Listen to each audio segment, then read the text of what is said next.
नमस्कार। पवित्र अक्षय तृतीया दिवस रे निराकार आश्रम कुआखिया रे अनुष्ठित हेबाक थिबा ए संसार रो सर्वश्रेष्ठ ब्रह्मयज्ञ संबंध रे आज ज्ञात हवा। ए यज्ञ बहुत स्वतंत्रता बहन करे। कौन रही स्वतंत्रता, कौन रही यज्ञर यथार्थता, कहीं यह स्वतंत्रता बहन करे, कौन कार्य होता है यज्ञ माध्यम रे, कौन ये यज्ञ केवल हिंदू धर्म निमित्त होता है बा ये यज्ञ कहीं विश्वर कल्याण निमित्त आवश्यकता पड़ी था, कौन ये यज्ञर रही रहस्य से संबंध में आज चलतु ज्ञात हुआ। ए संसार रे जेतबळे जुग कार्यर आरंभ होता है, जुग कार्यर कार्यकारिता को पूर्णांग करने निमित्त सूक्ष्मर शक्तिमानंकर आवश्यकता पड़ी था। जेतबळे भी संसार रे जुग कार्य होता है सेतबळे दिव्य शक्तिमानंकर आवश्यकता पड़ी था।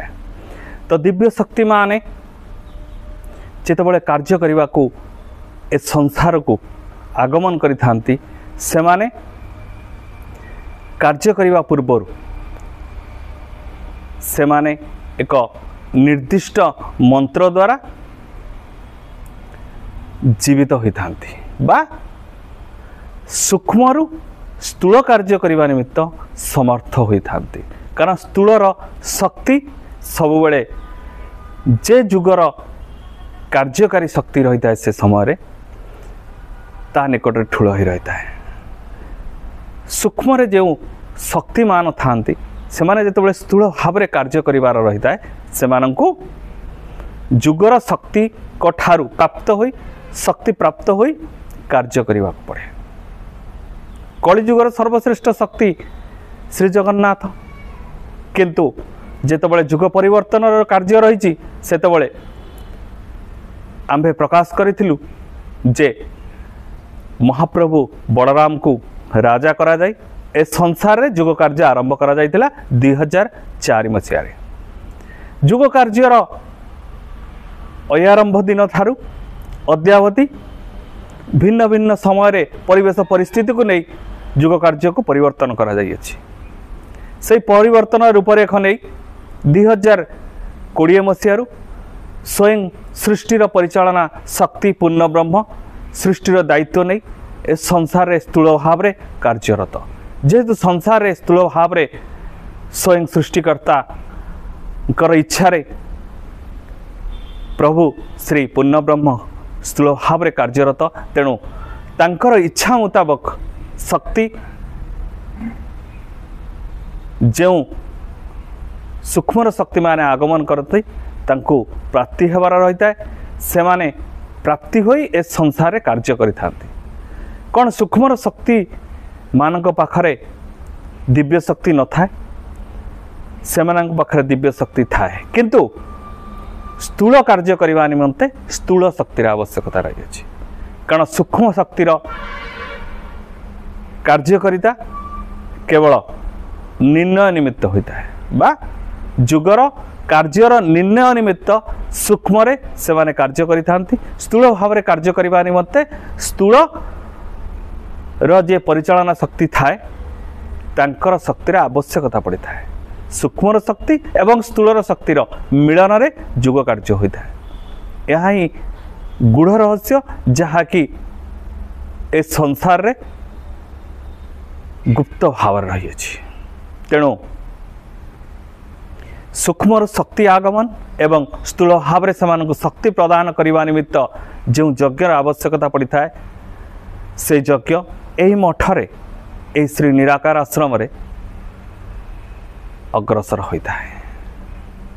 प्रत्येक वर्ष जेतबळे कार्यकारितार समय आसे सेतबळे यज्ञ माध्यम रे ब्रह्म शक्तिमान को बा सूक्ष्म सर्वश्रेष्ठ शक्तिमान को जुगर परिचालन शक्ति बा वर्तमान जो निराकार जुग रही ए जुगर जे परिचालन शक्ति रही से शक्ति प्रदान करते।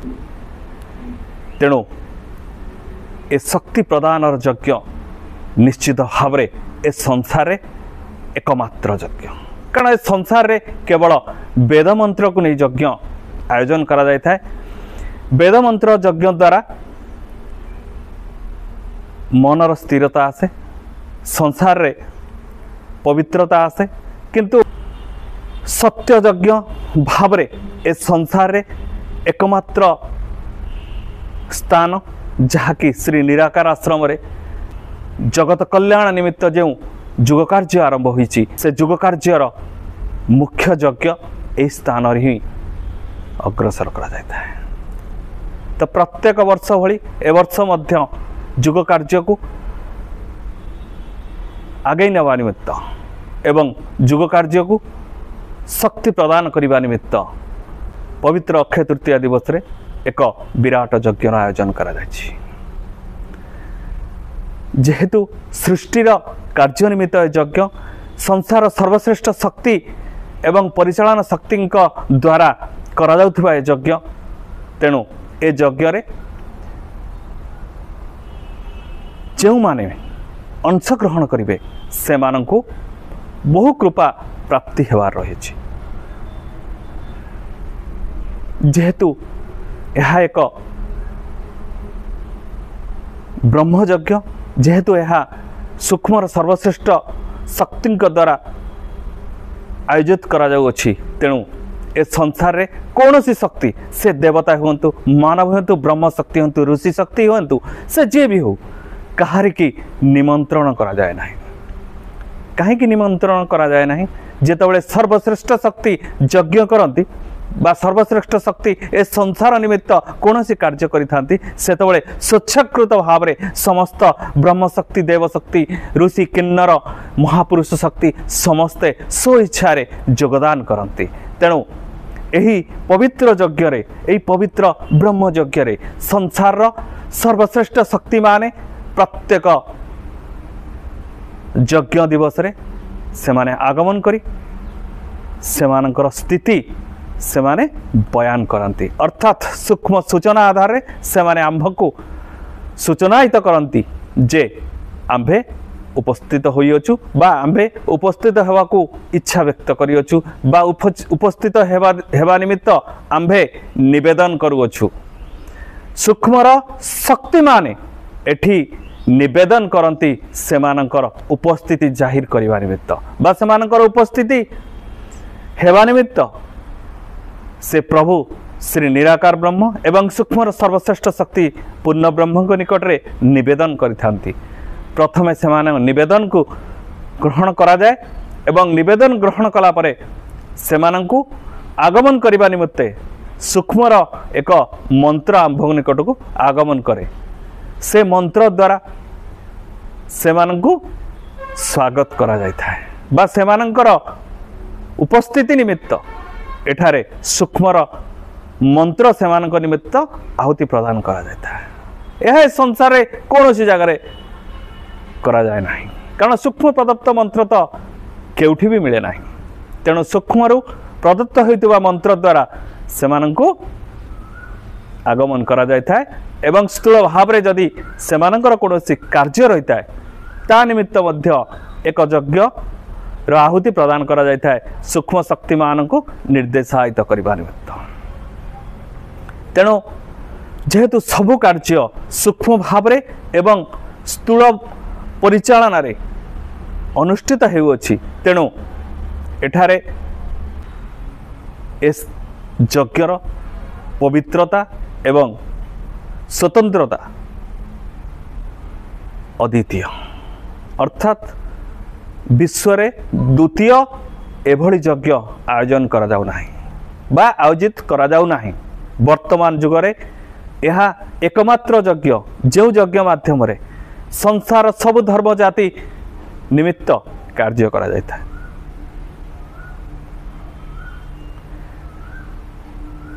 यज्ञ कहिले केवल हिंदू धर्मर यज्ञ को बुझाउछि। मुस्लिम धर्म, क्रिश्चियन धर्म बा अन्य धर्मर लोक माने यज्ञ करती नहीं, किंतु यह स्पष्ट एवं यह ही सत्य जे सबु धर्मर लोक माने यज्ञ द्वारा ही सूक्ष्म को प्राप्ति हो पार बा से मुक्ति प्राप्ति हो पार। बिना यज्ञ रे कौन सी मानवीय शक्ति से जे धर्मर हो मुक्ति प्राप्ति हो पार ना। तेणु शरीर मुक्ति निमित्त बा संसार आंभर चलती जीवर मुक्ति निमित्त यज्ञर आवश्यकता रही। यज्ञ द्वारा ए संसार सर्वश्रेष्ठ शक्ति मानकर कार्य एठारे अग्रसर होता है। तेणु बहु गुरुत्व बहन करुवा ए यज्ञ सर्व जाति धर्म निमित्त उद्दिष्ट। तेणु विश्वर समस्त मानव जाति निमित्त समस्त कीट पतंग पशुपक्षी गछलता एवं ए विश्वर मंगल साधन निमित्त सत्य धर्म न्यायर प्रतिष्ठा निमित्त ए यज्ञ ए संसार रे बहु स्वतंत्रता बहन करे। तेणु ए यज्ञ एक स्वतंत्र यज्ञ। तेणु ए यज्ञ रे जो माने भी योगदान करेंगे से माने ए संसार रो विराट स्थिति को प्राप्ति हेबे। तेणु ए यज्ञ एक साधारण यज्ञ नुहे। ए यज्ञ एक साधारण यज्ञ नुहे। ए यज्ञ कौनसी मानवर इच्छा को नहीं कार्यकारी हुए नहीं बा समाज रे एक निर्दिष्ट धर्म को नहीं ए यज्ञ करा जाए नहीं। तेणु समग्र मानव जाति स्व इच्छा रे ए यज्ञ रे योगदान करने कथा। जेहेतु सूक्ष्म सर्वश्रेष्ठ शक्ति एठारे तांकर इच्छा रे ए यज्ञ करा जाउछि। तेणु कौनसी दान एठारे ग्रहण करा जाए नहीं, मागण एठारे ग्रहण करा जाए नहीं। आमे स्थूल भाव रे कौनसी मानव को ए यज्ञ निमित्त मागण करूना।